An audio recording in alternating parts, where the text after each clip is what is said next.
Bom dia, boa tarde, boa noite, queridos amigos do YouTube. Meu nome é Wellington, é um prazer ter você aqui nesse vídeo. E no vídeo de hoje nós vamos falar de três ativos que estão muito baratos, na minha opinião. Lembrando que nada aqui é recomendação de compra e venda, eu não sou profissional da área, não tenho direito de recomendar nada. A única coisa que eu posso recomendar são livros.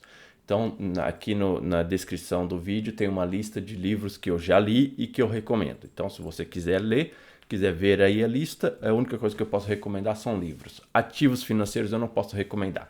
Então, o que eu vou mostrar aqui para vocês são três ativos que, na minha opinião, eu acho que estão baratos agora para a gente continuar investindo no mês de agosto. Estamos em agosto, né? No mês de agosto de 2024.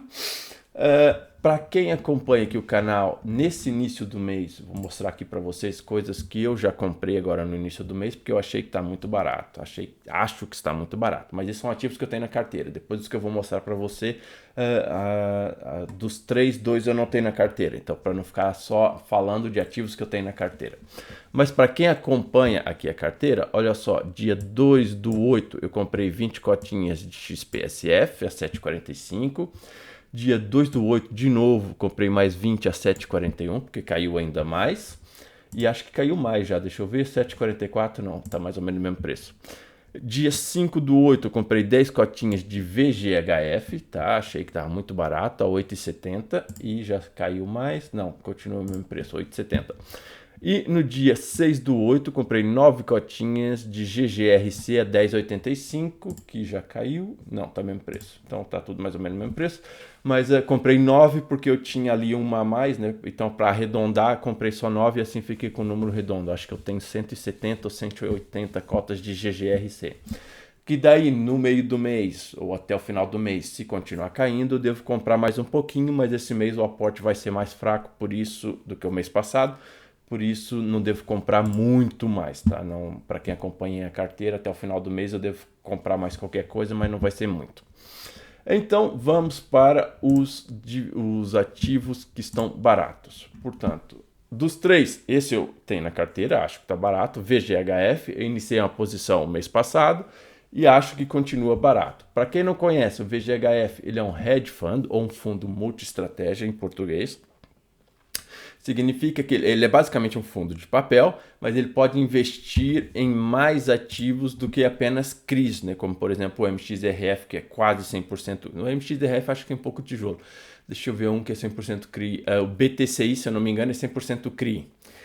O VGHF ele tem bastante CRI na carteira, tem bastante fundos imobiliários, seria a evolução do FOF, né? O FOF investia só em fundos imobiliários, agora o VGHF é a evolução do FOF, ele investe em uma boa parte da carteira em fundos imobiliários, uma boa parte da carteira em CRIs, depois tem outros ativos, sei lá, FDICs, SPS, pode comprar ações de empresas do setor imobiliário, pode comprar ativos imobiliários mesmo, prédios, se ele achar que vale a pena, então é um fundo que caramba, como é que fala? Na documentação do fundo, ali na estrutura do fundo, permite ele investir em tudo que ele ache que seja interessante para o fundo dentro do setor imobiliário.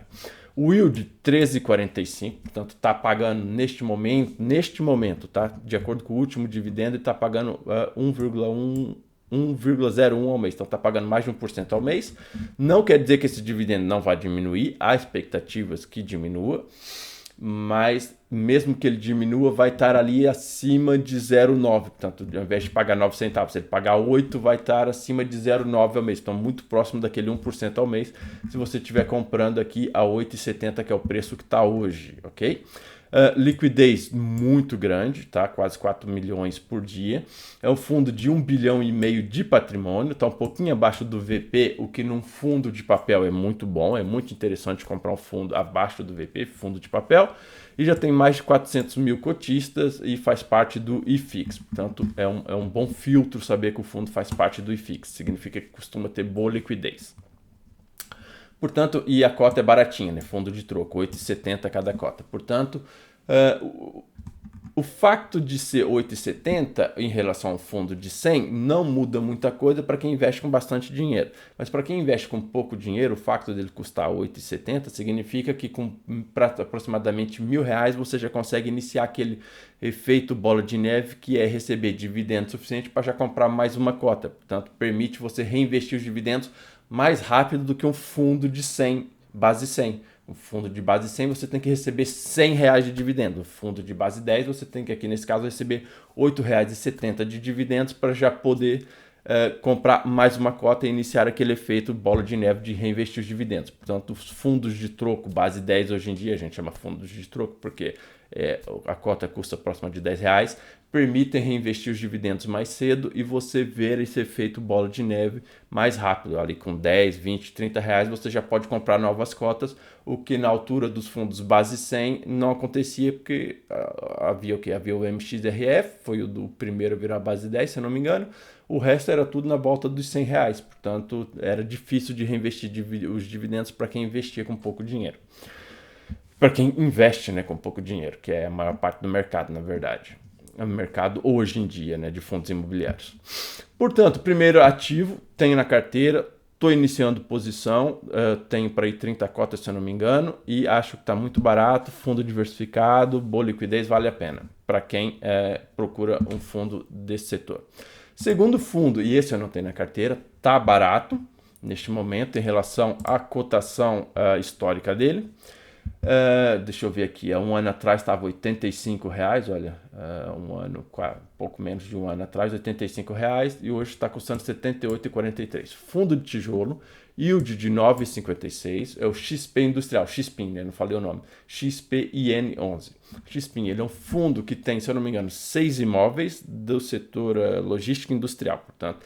Mas esses 6 imóveis estão divididos em módulos, portanto ele tem ali, se eu não me engano, vários locatários, uns 20 ou quase 30 locatários, se eu não estiver falando besteira, porque estão divididos os imóveis em módulos, portanto ele tem não muitos imóveis, mas tem muitos locatários, então acaba por ser um fundo diversificado em termos de locatários. 9,56, eu posso dizer aqui, aqui... Pois, é que aqui é os imóveis divididos por módulos.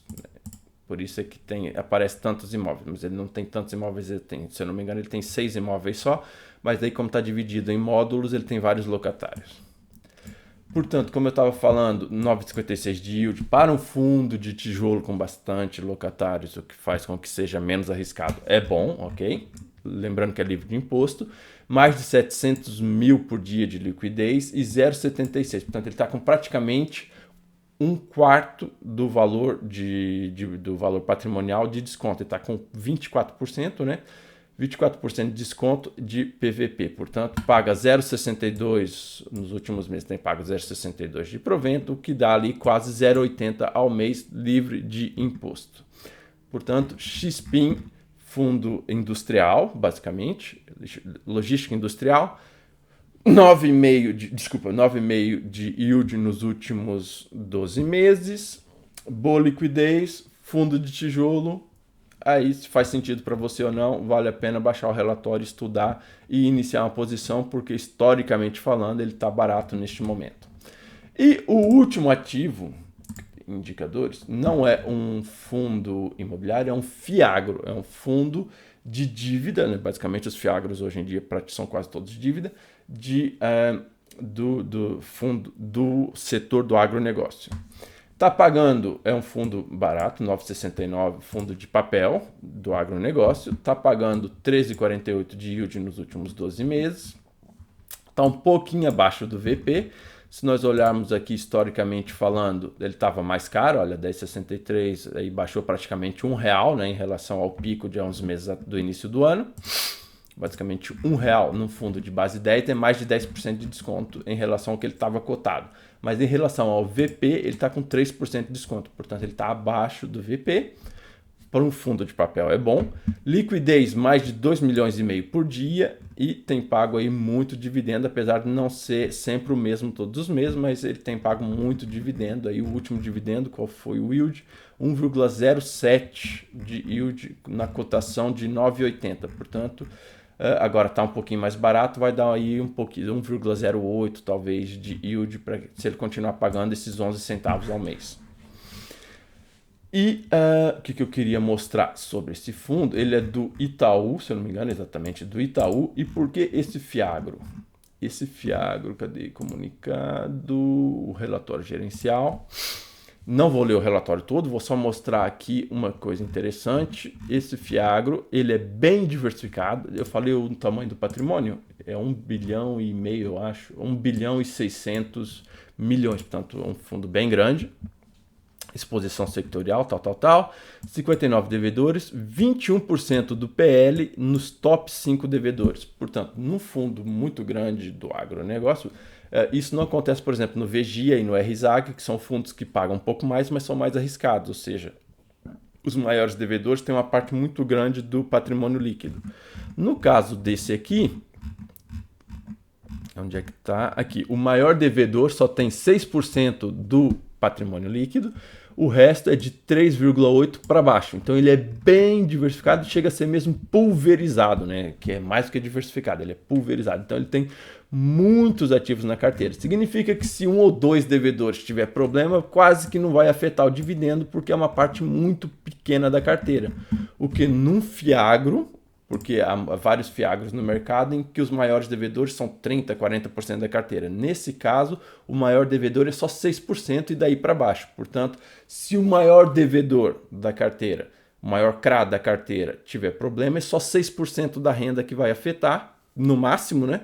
E porque ele é muito diversificado, muito pulverizado. Se forem os menores ali, praticamente quase não vai afetar o dividendo, porque é 0, qualquer coisa do PL. Portanto, é um fundo bem diversificado que graficamente estava mais caro ali ao pico de 10,81 em dezembro de 2023, portanto aí devia estar acima do VP. E em comparação a esse pico, ele está menos de R$1 a menos do que estava nessa altura. Portanto, pode estar oferecendo um bom ponto de entrada. Eu estou de olho. Estou pensando que se ele continuar caindo até o final do mês, devo iniciar uma posiçãozinha também nesse Fiagro, porque ele é muito diversificado, é um ativo bastante seguro, assim podemos dizer. Aí eu esqueci de falar, ele é basicamente, deixa eu ver aqui, eu esqueci de falar, ele é dividido entre IPCA e CDI, se eu não me engano. Index CDI, não, praticamente não tem quase nada de IPCA, ele é quase 100% CDI. Portanto, a taxa de juros, a Selic, está muito alta, significa que ele vai continuar pagando muito nos próximos meses, enquanto a taxa não baixar. Portanto, a tendência é continuar pagando muito aí nos próximos meses. Esse 1% ao mês tem tendência de continuar nos próximos meses. Portanto, vou ficando por aqui. 3 ativos interessantes que, na minha opinião, podem estar baratos neste momento. Se faz sentido para você, baixa o relatório, estuda e veja se a cotação continua nesse preço, dependendo de quando você estiver vendo esse vídeo. Se tiver mais barato, melhor ainda. Se tiver mais caro, veja se faz sentido para você ou não. Muito obrigado por ver esse vídeo. Não esquece de deixar um like, que é muito importante para ajudar o canal a crescer um pouquinho. Se inscrever no canal se quiser acompanhar tudo que eu faço com a minha carteira. Muito obrigado e até o próximo vídeo.